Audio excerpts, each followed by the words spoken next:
out of that situation. Be addicted on trying to do something better with your life. Preserve your life. Reserve your life. That you got to go through it and stay in a position that is hurting you and not making you better. I was in the Green Party and I was still working for the BBC as a television presenter, and both were leaving me completely cold. You know, the BBC, it's not a great organisation to work for if you care about the truth and you care about, you know, more than the official version of everything. And I also was looking at the Green Party politics from the inside and seeing that it was just like every other party. And so I was, what do I do with my life now? Because I can't go on with either of these. And what happened was a very strange thing happened, because in the early part of, what would it be, 1989, I started having this feeling that when I was in a room alone, I wasn't alone. And it's like there was an atmosphere there. There's something there. And through 1989, this got more and more and more powerful, to the point where in early 1990, I was working for the BBC, and I was staying at a hotel called the Kensington Hilton, just down from the BBC headquarters. And I'm sitting on the side of the bed, and in this apparently empty room, and there was such a sense of a presence there that I said into the room, you know, if there's something there, would you please contact me, because you'll drive me up the wall.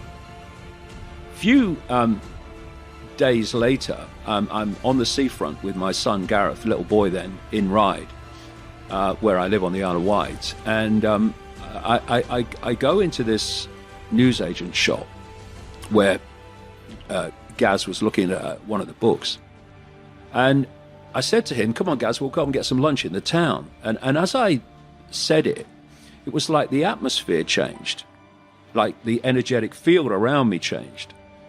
And all I heard, it wasn't a voice, it was a very strong thought form. It said, "Go and look at the books on the far side." And I'm standing there thinking, you know, basically, I start walking across to the books in a daze, thinking, what is happening? And I knew this bookshop. The books it sold were for, you know, the tourists that come to the Isle of Wight. They were basically Mills and Boon and you know, perfectly formed English roses and having relationships with perfectly formed, you know, uniformed soldiers and all this stuff. So I'm thinking, what am I going over here for? But right in the middle of these books was one called Mind to Mind by a woman called Betty Shine. A picture was on the front. It was different to the others, so I picked it up and I turned it over and I read the blurb. And she was a psychic. An English psychic, and she was telling her life story. So I bought the book, read it in 24 hours, found it very interesting, contacted her, because I wanted to go and see if she would pick up what the hell was happening around me for the last year. And so I went. I told her nothing. What I told her was, because she did this hands-on healing as well, which is just an exchange of energy. You know, it's not mumbo jumbo, it's an exchange of energy. Reiki. Yeah, it's just an exchange of energy, that's all it is. But anyway, I told her that because I said, I've got arthritis, maybe it will help. Because I didn't want to give anything away what was happening to me. So I'm sitting on this bench, this medical type bench in her front room, and, you know, she's chatting away, and she's doing the whole, you know, hands-on healing just next to my left knee. And suddenly, the atmosphere changed again. And I felt like a spider's web on my face. Now, what hit me was, in her book, she said, when other levels of reality are trying to lock into you, you sometimes feel like a spider's web on your face. Well, I know what that was now. It's electromagnetic energy. But if you listen carefully, you'll hear another voice, the voice of faith, saying God has a way. Favor is coming. Healing is coming. Breakthroughs are coming. One voice will tell you, you've reached your limit. You've gone as far as you can. You don't have what it takes. The other voice, you are well able. You can do all things through Christ. Your best days are still in front of you. Now here's the beauty. You get to choose which voice comes to life. The way you do it is by what you speak. When you verbalize that thought, you're giving it the right to come to pass. If you go around saying, the problem's too big, I'll never get well, you are agreeing with the wrong voice. You've got to get in agreement with God. The other voice may seem louder, but you can override it. You can take away all of its power by choosing the voice of faith. Maybe you're going to a job interview. One voice will tell you, you're not going to get it. You're wasting your time. These people are not going to like you. Another voice will say, you have the favor of God. You're blessed. You're confident. You have what it takes. But if you get up that morning and tell your spouse, I don't think I'm going to get this job. They're not going to like me. I'm not qualified. There's no use even going. You're being trapped by your words. You have to dig your heels in and say, I am not giving life to any more defeat. I am not speaking lack. I'm not speaking sickness. I'm not speaking mediocrity, not enough. I'm going to choose the voice of faith. It says I'm strong, I'm healthy, I'm blessed, I'm favored. I am a victor, not a victim. When he faced Goliath, it looked impossible. All the odds were against him. If he would have verbalized his negative thoughts, that would have kept him from his destiny. Even though he was anointed to be king, those negative words would have kept him trapped in the shepherd's fields. He could have easily gone around saying, well, I know I'm supposed to face Goliath, but look at him. He's twice my size. He's got more experience, more equipment, more talent. I don't see how this is ever going to work out. You can talk yourself out of your destiny. Negative words can keep you from becoming who you were created to be. Don't fall into that trap. Quit calling in defeat. Quit talking about how it's not going to happen. You can pray in faith. Ask God to turn it around, to do the impossible. But then walk away and start talking about how you're not going to get well, how your child's never going to straighten up. Those negative words just canceled out that prayer. Well, Joel, I'm having this financial crisis, and I prayed and asked God to help me, but I don't see how it's going to happen. No, zip that up. Father, you said you're Jehovah Jireh, the Lord my provider. Lord, you've done it for me in the past. I know you'll do it for me again in the future. But while we go for certainty differently, if we get total certainty, we get what? What do you feel if you're certain? You know what's going to happen, when it's going to happen, how it's going to happen. What would you feel? Bored out of your mind. So God, in her infinite wisdom, gave us a second human need, which is uncertainty. We need variety. We need surprise. How many of you here love surprises? You like the surprises you want. The ones you don't want, you call problems, but you need them. So variety is important. Have you ever rented a video or a film that you've already seen? Who's done this? Why are you doing it? You're certain it's good because you read it before, saw it before, but you're hoping it's been long enough you've forgotten enough there's variety. Third human need, critical, significance. We all need to feel important, special, unique. You can get it by making more money. You can do it by being more spiritual. You can do it by getting yourself in a situation where you put more tattoos and earrings in places humans don't want to know. Whatever it takes. The fastest way to do this, if you have no background, no culture, no belief in resources or resourcefulness, is violence. If I put a gun to your head and I live in the hood, instantly I'm significant. 0 to 10, how high? 10. How certain am I you're going to respond to me? 10. How much uncertainty? Who knows what's going to happen next? Kind of exciting, like climbing up into a cave and doing that stuff all the way down there. Total variety and uncertainty. And it's significant, isn't it?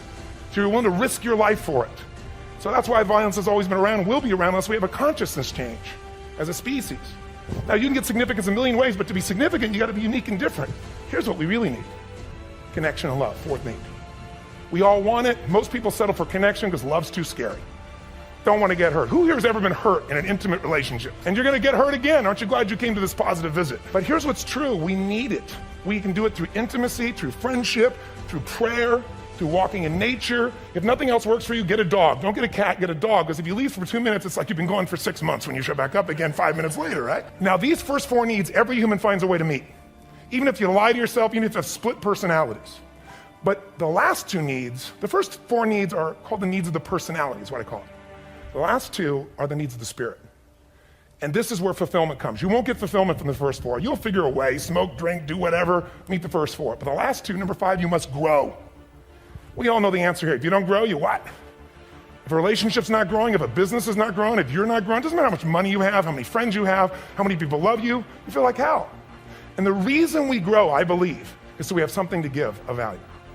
Because the sixth need is to contribute beyond ourselves. Because we all know, corny as it sounds, the secret to living is giving. We all know life's not about me, it's about we. This culture knows that. This room knows that. And it's exciting. When you see Nicholas up here talking about his $100 computer, the most passionate, exciting thing is here's a genius but he's got a calling now. You can feel the difference in him, and it's beautiful. And that calling can touch other people in my own life.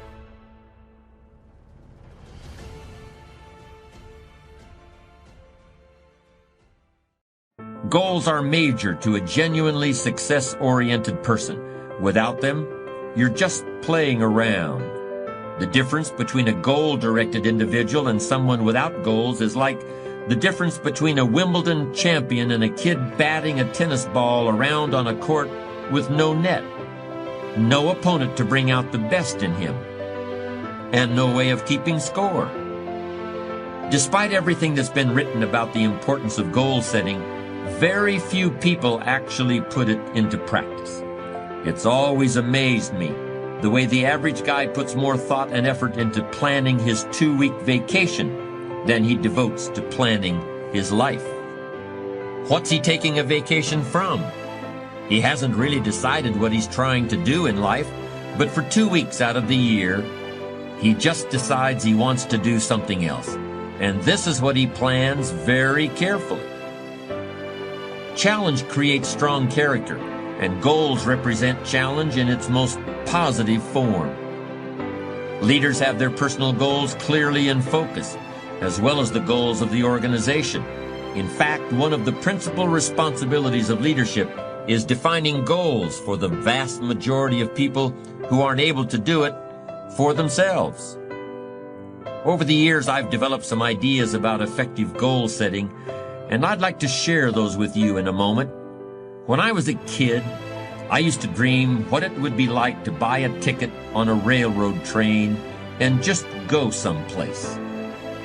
I really didn't think about where I'd be going or how long it would take to get there. I just loved the idea of getting on the train and just letting it take me someplace. I guess there's still something appealing about that idea, but it's not really the way you want to live your life as a mature human being.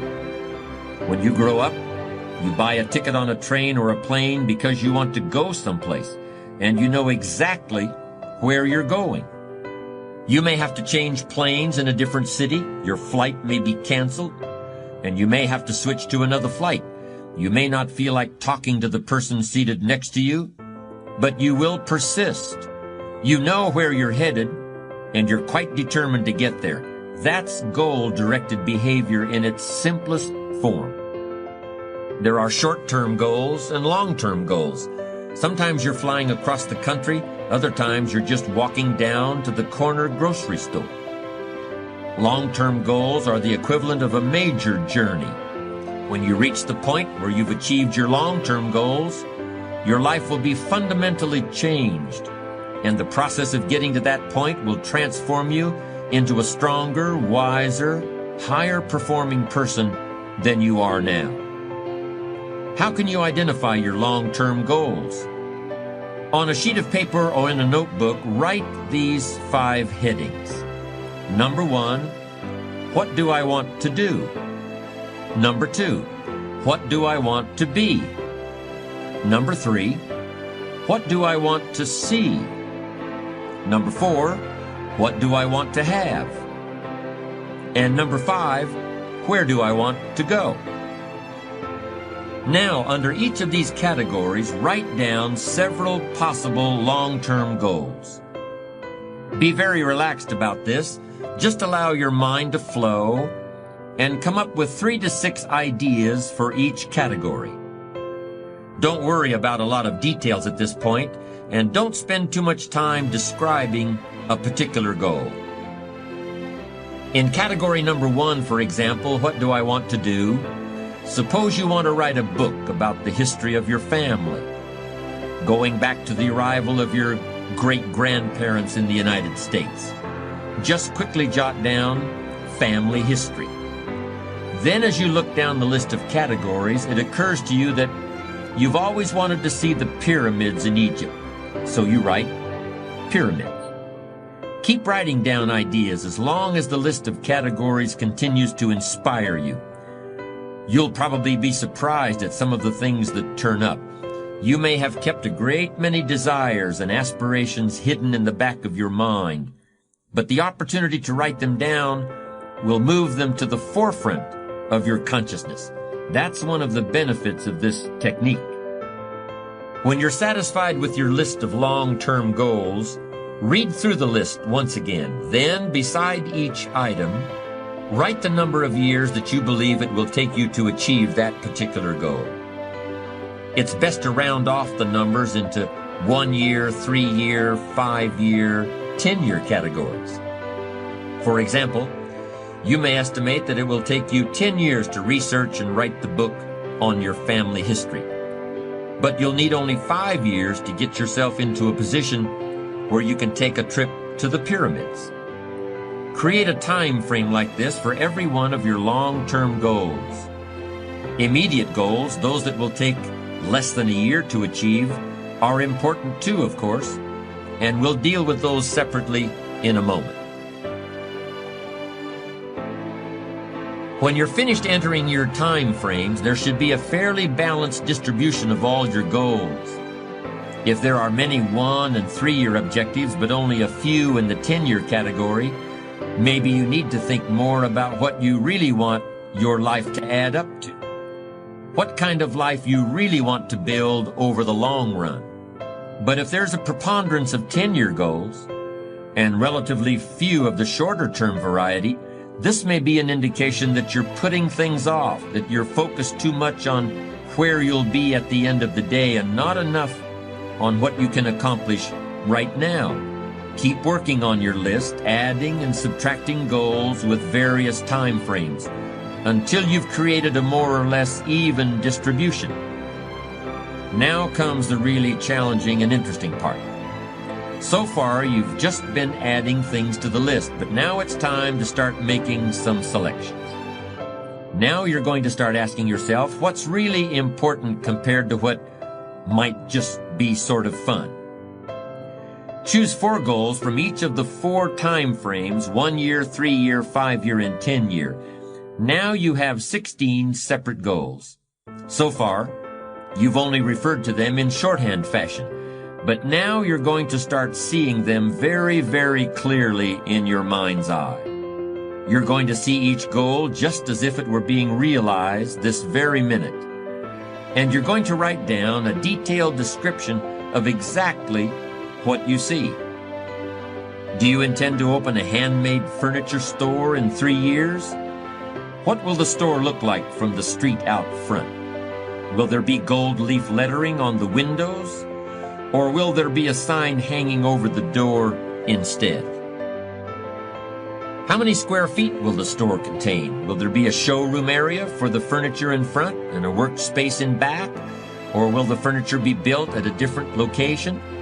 Do you intend to have any employees, or will you run the business entirely by yourself? Think of all the questions that need to be answered in order to see your goal with absolute clarity. And then write the information down in a notebook or on a piece of paper. That will become one of your most important personal possessions. But that's not all. Any goal is a powerful motivator only if there's a powerful reason behind it. Why do you want to achieve your goals? Why do you want to own a handmade furniture store, or a private airplane, or a newspaper in a small town in Vermont? Why do you want to compete in a triathlon, or visit the Australian outback, or be the first woman in your family to earn a PhD? Write down your reasons for wanting each goal in the same degree of detail that you use to write your descriptions. If you can't find a clear and convincing reason for each of your 16 goals, do some serious reevaluating. You may have more whims or pipe dreams than real goals, and now is the time to make that discovery.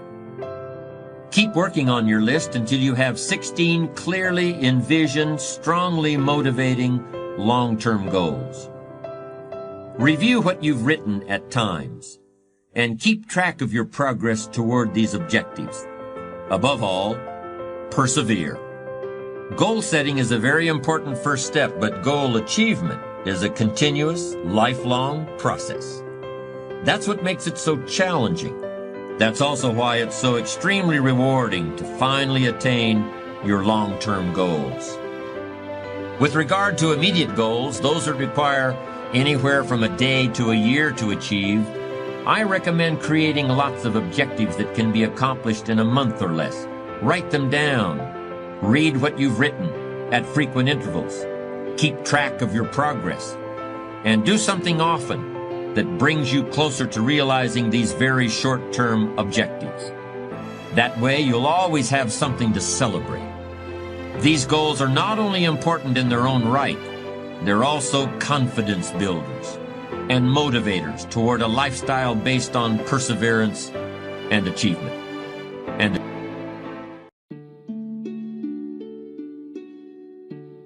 so why do we need motivation in our life? Well, the short answer is we can't achieve our goals and our dreams without it, at least not in the long term. You know, it's fairly easy to come up with what we want or what our dreams are.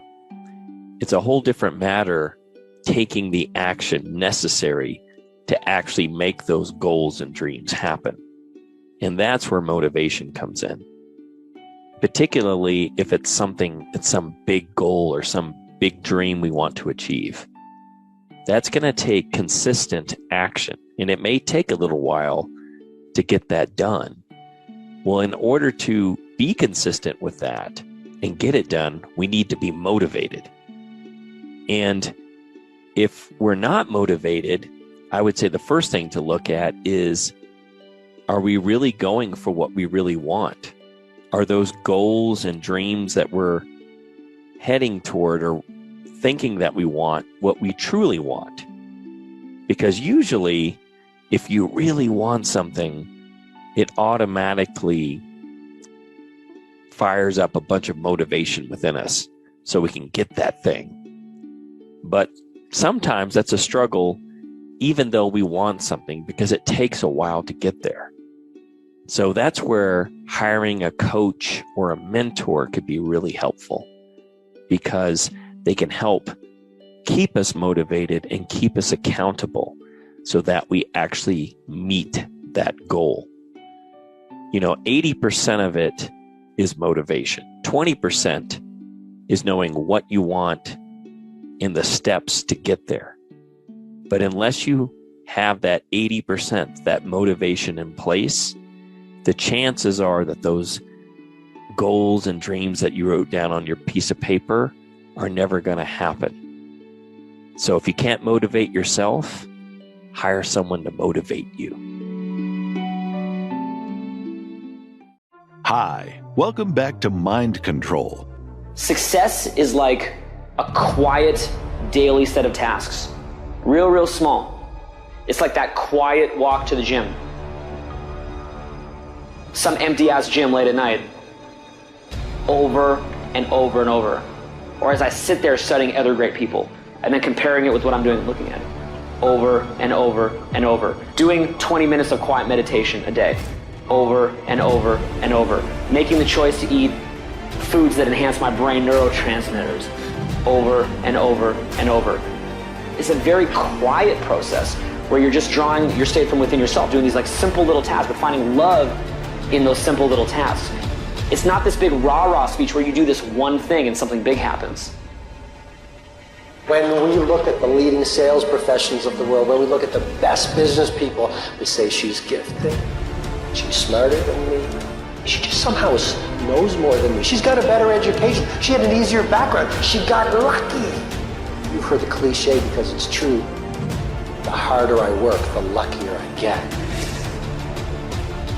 I'm an ordinary person, but I focused on my craft. I had a burning desire to be excellent. I love what I do. Sharing in my books and speaking is my oxygen, it's my DNA.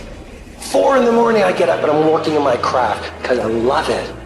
I love it. The process is just as important as the actual prize, because the process is going to make you, the deeper the process, the greater the reward. A real man in the dark, when nobody's watching, he putting in work. Because he loves the process. Everybody wants to be a champion, but nobody's willing to put in the work that it takes to be a champion. Everybody wants to hold up the trophy and say, man, I did it, but nobody's willing to put in the work that it takes to do it. I love the process. I love the thought of working for what I want. And I firmly believe you're never supposed to wish for it more than you're willing to work for it. The 9-to-5 person, they make a sale and they're excited. When you get to my level and you get one thing, then you try to get to the next level, then you try to get to the next level, then you try to get to the next level. A true hunter hunts. A true hunter's goal is not the prize. A true hunter's goal is to hunt. That's what they live for. Because real lions like to hunt. They love the process just as much as they love the prize. I understand it is in the process that you get better. It's in the process that don't nobody know your name, and 5 years later, you're one of the best in the world. Why? The process. I don't get up at 3 o'clock in the morning because I'm broke. Then why do you get up at 3 o'clock in the morning? Because I ain't finished yet. We always invest today, sacrifice today for tomorrow's betterment. But if we don't know what that betterment is, the want factor, what we're really doing it for, we can't win this war, guys. If you had 6 months to live, what would you do differently with your life? What would you do differently? If your life is not what you want it to be, if you're not living the way that you want to live, if you're not experiencing what you want to experience, if it's not giving you what you want, you've got to ask yourself, what have I sold my soul? A real man in the dark, when nobody's watching, he put me in work. A real man, when coach ain't even watching, he's studying film on his own because he loves the process. Everybody want to be a beast. Everybody got a lion. Tattoos of lions. Most of y'all think that a lion is who he is because of how ferocious he is when he catch that gazelle, when he catch that zebra. If a lion see an animal that's wounded, or a real hunter see an animal that's wounded, what do? They don't kill him. Why don't they kill him? He already hurt. And they beast. A part of being a beast just ain't eating a gazelle. A part of being a beast is the hunts. It's the hunt that they're excited about. Because real lions like to hunt. They love the process just as much as they love the prize. And some of y'all just want to score. You don't like the process. You're not in love with the process. Brother, he said when people take the courage to journey into the center of their fear, they find nothing. It is only many layers of fear being afraid of itself. Put in 120% every time, or you don't put in nothing, because listen to me very closely. Today, this opportunity you have, it might not be here next year. It might not be here the year after next. It might not be here the year after that. This is the only moment you got, and you better take advantage of this particular moment. You've hit the wall someplace, you've looked in the mirror too many times and haven't smiled. You want to change the situation, move from where you are. The journey is not easy. Before you start that journey mentally, you must fuel yourself with the right reasons, the right fuel to sustain the entire journey. Everyone's hot off the start. It does not take talent. You don't have to be talented, right? You don't have to be gifted. You don't have to be the quickest, the strongest. You don't have to be the most intelligent to get to where I am. That's what you gotta do. You just gotta grind, though. Your grind. You might come from privilege. Your daddy might hook you up with a car. He might know people. He might be able to get you a job. But you will not outwork me. You better grow up and get to the point as a man that if you ever get beat, you better get beat by somebody that's just purely more talented than you are. You better not ever get beat by somebody because you beat yourself. This thing called life, some people call it a marathon. I say it's a process. Life doesn't happen to you, it happens for you. Sometimes I think that's the only thing that's important, really. You know, it's just letting each other know we're here, reminding each other that we're part of a larger self. Fear is going to be a player in your life, but you get to decide how much. You can spend your whole life imagining ghosts, worrying about the pathway to the future, but all there will ever be is what's happening here. And the decisions we make in this moment which are based in either love or fear. So many of us choose our path out of fear disguised as practicality. What we really want seems impossibly out of reach and ridiculous to expect, so we never dare to ask the universe for it. I'm saying I'm the proof that you can ask the universe for it. Effort makes the difference. Are you hearing what I'm saying? And I told you before, the thing I love about effort, there are other things, skills, right? You may have to go get a degree for that. There's some skills you gotta go get a degree. It can take you 4 years, 8 years, 12 years. Some skills, it's like professional development. You gotta pay money, right? You gotta get a mentor, right? You have to absorb some of your time, consume some of your time, right? My father could have been a great comedian, but he didn't believe that that was possible for him. And so he made a conservative choice. Instead, he got a safe job as an accountant. And when I was 12 years old, he was let go from that safe job. And our family had to do whatever we could to survive. I learned many great lessons from my father, not the least of which was that you can fail at what you don't want. When we talk about effort, it's internal. Are you hearing me? When we talk about effort, guys, it's an easy fix. That's something that you can do.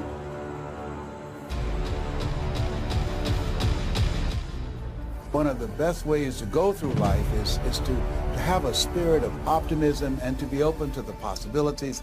And I really rely greatly on St. Francis. Lord, grant me the serenity to accept the things I cannot change.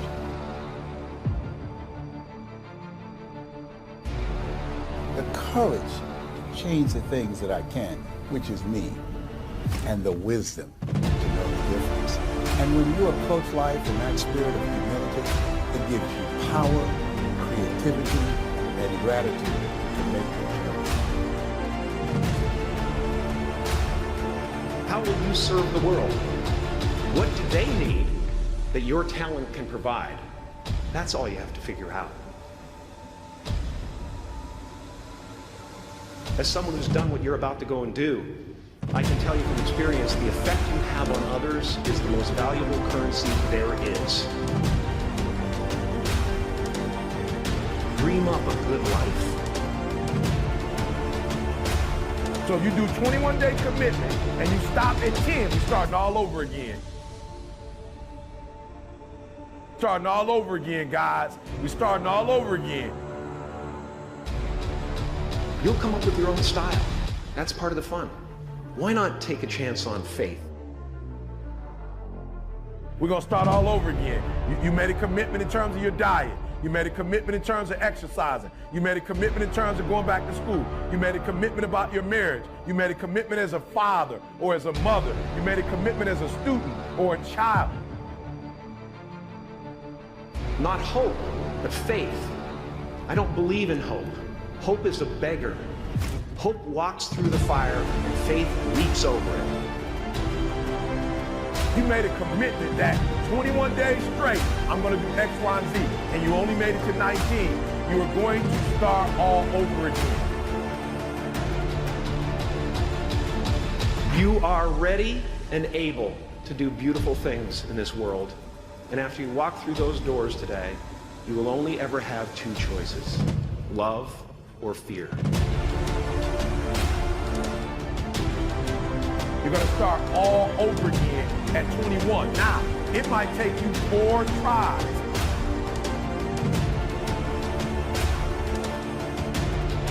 Choose love, and don't ever let fear turn you against your playful heart.